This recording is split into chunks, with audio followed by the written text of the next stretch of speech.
तुम्ही आहात. मोदी शाह आणि हे गद्दार हे महाराष्ट्राचं भविष्य घडवू शकत नाही, हे बिघडवू शकतात. पण महाराष्ट्राचं भविष्य ही माझी आत्ताची छोटी छोटी मुलं आहेत, छोट्या छोट्या मुली आहेत. आणि मुलींना सुद्धा सुरक्षित शाळा मिळेल. प्रत्येक शाळेमध्ये जी मुलींची शाळा असेल तिथे त्या मुलींना स्वच्छतालयामध्ये जाण्यासाठी सुद्धा बरोबर एक महिला कर्मचारी असलीच पाहिजे. हा माझा दंडक माझा कायदा असेल.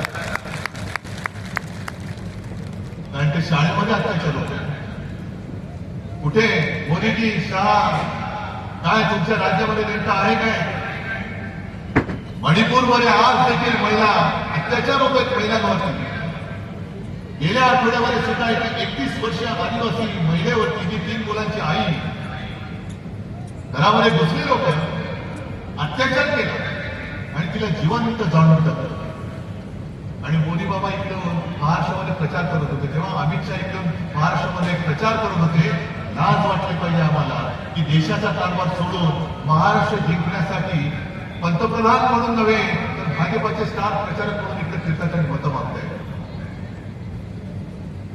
आज जो काही एक आक्षेप आहे तुम्हाला हा आहे, माझी बॅग तपासली तपासा, पण मोदींची सुद्धा बॅग तपासली गेलीच पाहिजे. का नाही तपासायची?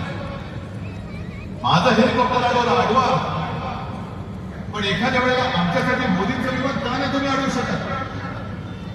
आज जशी माझ्याकडे जनता जमलेली आहे, मोदींसाठी पण जमली असेल, गाडीने आणली असेल नसेल मला माहिती नाही, पण असेल. पण आमचं पण ऐकायला लोक येतात, थांबतात तास तास. संध्याकाळची सभा असली तरी दुपारी 2 वाजल्यापासून लोक येऊन थांबतात. जेवण नाही, खाणं नाही, पिणं नाही, ताण भूक काही नाही, तरी सुद्धा लोक येऊन माझ्यासाठी थांबतायत. मोदीजी हे भाग्य, हे नशीब, हे माझ्या वडिलांच्या पुण्यामुळे मला लाभलेले आहे.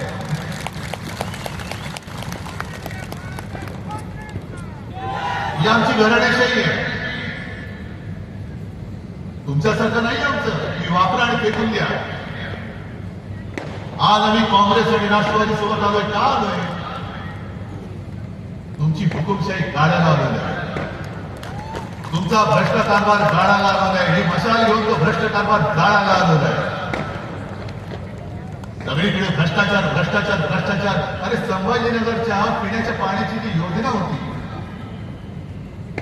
मी मुख्यमंत्री असताना मला जेव्हा कळलं की महापालिकेकडे पैसे नाही, मी तात्काळ ती योजना सरकारकडे घेऊन सरकारकडनं मी तुम्हाला करून देत होतो. छत्रपती संभाजीनगर या शहराची पाणी होती, ती कितीची होती? 1700 कोटी. आता किती झाली? 2800 कोटी. तरी सुद्धा झाले. म्हणजे याची सगळी कॉन्ट्रॅक्ट जी आहेत, हा विकास विकास विकास म्हणून जे बोंबलत आहे, हा विकास जनतेचा नाही, हा विकास त्यांच्या कॉन्ट्रॅक्टर मित्रांचा आहे. टेंडर वाढवायचे, पैसे वाढवायचे, सरकारच्या तिजोरीतून पैसे काढायचे, कॉन्ट्रॅक्टरला द्यायचे आणि त्यांच्या माध्यमातून आपण खाऊन खस्त करायचे. हा असा कारभार हा तुम्हाला मान्य असेल तर द्या बाबा, त्यांना मत द्या, आम्ही मोकळे होतो.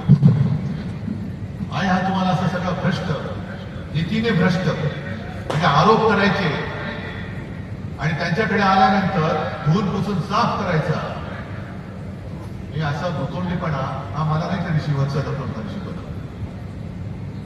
आमच्यावरती जेव्हा तुम्ही आरोप करतायत, अमित शहा आरोप करतायत की 370 कलमला विरोध करणाऱ्यांच्या बरोबर तुम्ही बसलात, म्हणजे कोणाबरोबर बसला? अहो 370 कलम काढलं तेव्हा शिवसेनेने तुम्हाला पाठिंबा दिला होता. तुमचं कौतुक आज सुद्धा आम्ही करतोय. पण अमित शहाजी 370 कलम होतं तेव्हाही आणि आता काढल्यानंतरही किती काश्मीरी पंडितांना तुम्ही परत त्यांच्या घरी नेऊ शकता, ह्याचा पहिला आकडा घ्या आणि मग तुम्ही आमच्यावरती टीका करा.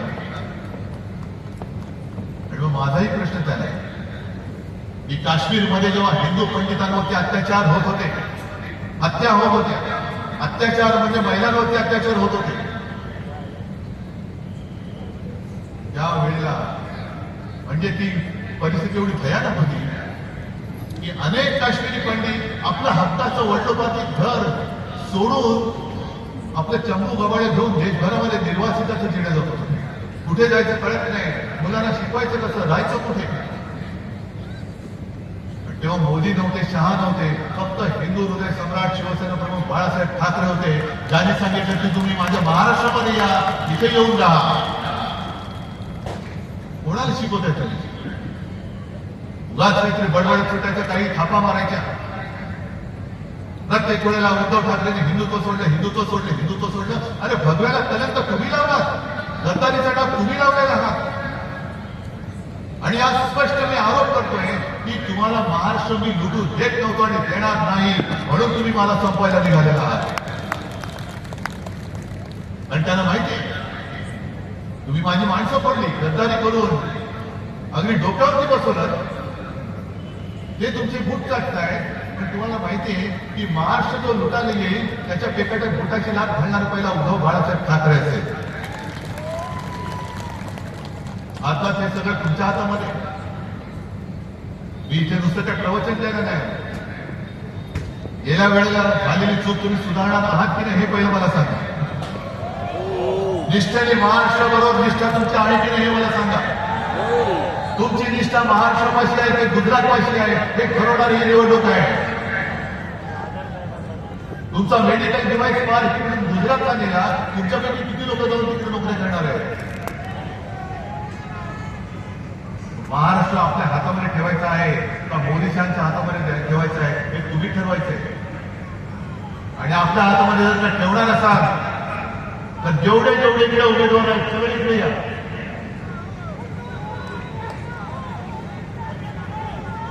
हे सगळे उमेदवार, या सगळ्यांच्या विजयाची जबाबदारी तुमच्यावरती देतोय. आहे हिंमत?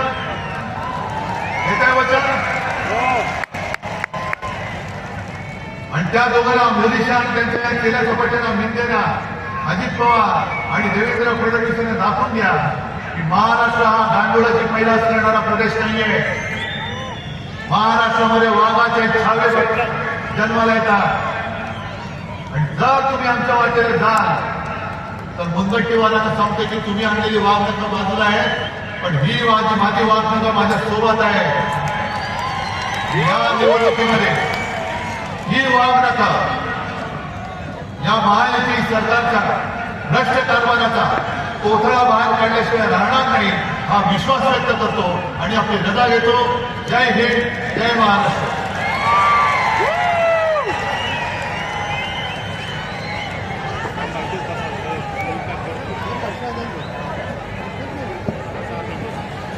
संविधान बचाव समितीच्या वतीने राजू शिंदे, बाळासाहेब थोरात यांना पाठिंबा देण्यात आला. त्यांचा आभार. या ठिकाणी राजू वैद्य महानगर प्रमुख हे आभार मानते.